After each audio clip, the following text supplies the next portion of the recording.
श्राद्ध केलं म्हणून आपण करायचं नवे नवे आपण ज्याला भगवंत समजतो त्या रामप्रभूने आपल्या बापाचं पिंडदान केलं. कोणाचं?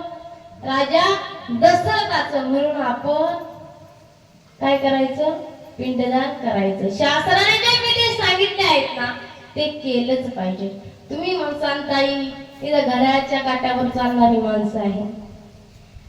एकदा 10वा झाला, 13वा झाला, मासिक श्राद्ध घालतात वर्षभर आणि नंतर पुन्हा एक वर्ष श्राद्ध येतं आणि मग त्या कालावधीमध्ये आम्ही काही कामानिमित्ताने कुठं असतो, बाहेर देशात कामाला असतो, नोकरी असते, त्या निमित्ताने आम्हाला हे विधी करता येत नाही केले तर नाही जमणार का?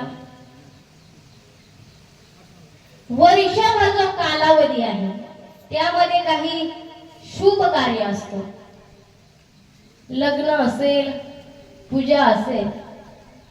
आता वर्षभर काही लोक थांबती नाही, पण पळवाट म्हणून 5.5 नावाचा विधी केला पाहिजे. पण 5.5 नावाचा विधी नाही, वर्ष श्राद्ध नावाचाच विधी आहे, तो केला पाहिजे. खऱ्या अर्थाने हा मानवी देह जन्माला आल्यानंतर प्रत्येक जीवावर 3 संस्कार होतात. किती? 3. जन्माला आला की नामकरण विधी होतो, दुसरा होतो विवाह संस्कार आणि तिसरा होतो अंतिम संस्कार, शेवटचा संस्कार. जन्माला आला की त्याच्यावर नामकरण विधी हा होतोच असतो. आता आपण इथे सगळे जमलेले आहे, प्रत्येकाला काही ना काही नाव आहे, म्हणजे प्रत्येकावर नामकरण विधी हा झालाच आहे. झालाय ना, प्रत्येकाला काही ना काही नाव आहे ना, म्हणजे नामकरण विधी झालाय. दुसरा विधी म्हणजे ब्राह्मणाच्या व अग्नीच्या साक्षीने केला जाणारा संस्कार म्हणजे विवाह संस्कार आणि शेवटचा संस्कार म्हणजे अंतिम संस्कार. भारतीय संस्कृतीनुसार मानवी देहावर 16 संस्कार केले जातात. त्या 16 संस्कारापैकी हे 3 संस्कार वजा करा. किती राहिले हो? 16 मधून 16 मधून 3 वजा करा. किती राहिले? 13. म्हणून या जीवाचा केला जातो 13वा.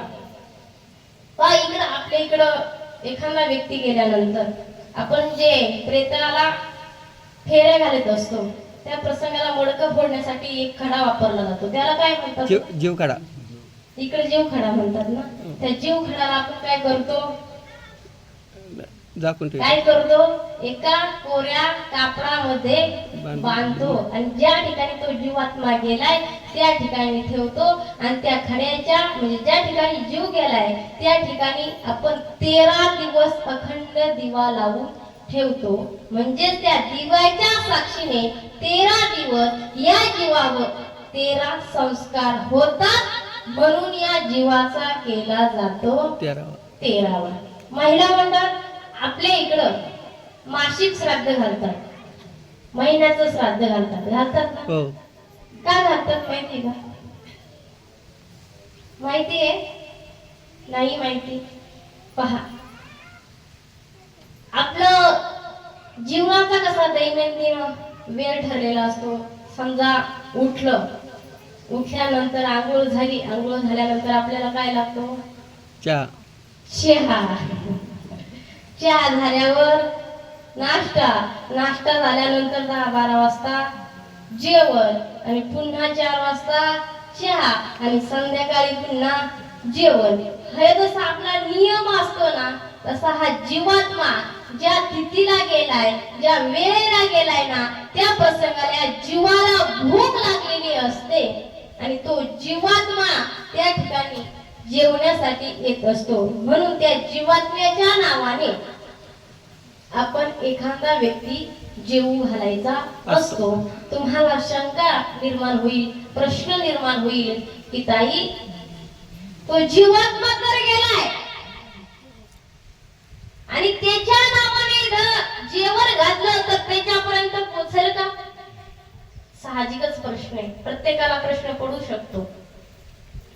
आपल्याकडं सगळ्यांकडं मोबाईल आहे ना. हो त्यामध्ये वेगवेगळ्या प्रकारचे ऍप्लिकेशन आहे. हो व्हॉट्सअप, फेसबुक, इन्स्टा आहे का नाही. हो. त्यामध्ये फोन पे नावाचं सुद्धा आहे. ऍप्लिकेशन आहे. त्या फोन पे ऍप्लिकेशनवर माझा नंबर दाबायचा, त्याच्यावर 10,000 सोडायचं.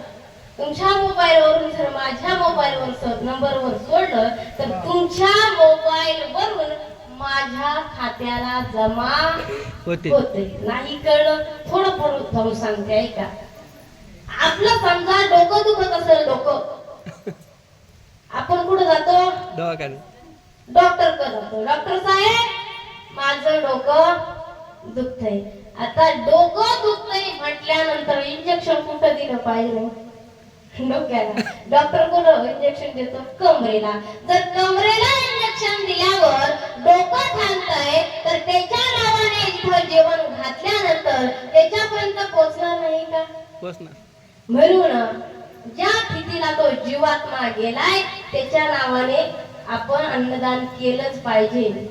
बरोबर ना? हो. आणि एकदा का त्या जीवाचा 13वा झाला, 9वा झाला की हा जीवात्मा सर्व बंधनातून मुक्त होत असतो. जी काही नाती होती आहे ना त्या सर्व बंधनातून मुक्त होत असतो. आणि एकदा का मुक्त झाला की तो यम दरबाराकडे जायला निघतो.